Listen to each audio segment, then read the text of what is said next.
suite. Mais d'abord, Eugénie Bastier est avec nous sur Europe 1. Bonjour Eugénie. Bonjour à tous. Le ministre de l'Intérieur, Bruno Retailleau, devrait adresser une circulaire au préfet pour régulariser des clandestins dans les métiers en tension, notamment dans le secteur de la restauration. Alors certains y voient une forme de renoncement politique. Est-ce que c'est le cas selon vous ?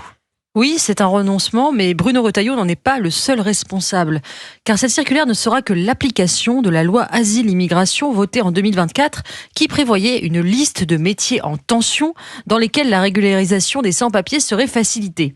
À l'époque, rappelons-le, les macronistes voulaient même en faire un droit opposable, et Retailleau s'y était opposé. Un compromis avait été trouvé que même les élus RN avaient voté.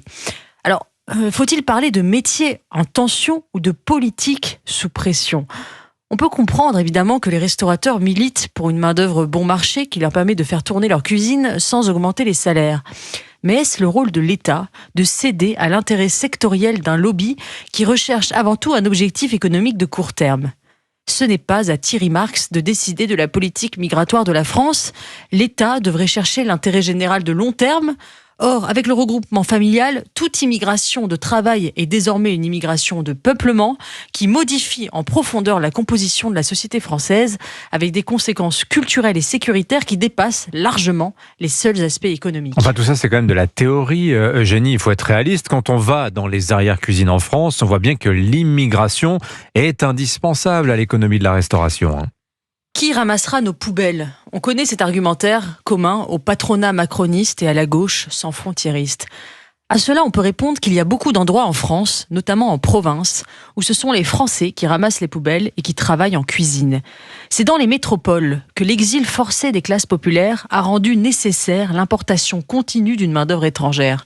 Seuls les immigrés, en effet, sont prêts à s'entasser dans des logements insalubres, dans des banlieues lointaines, à faire des trajets pendulaires interminables dans des transports incommodes. Est-ce vraiment un idéal à préserver ?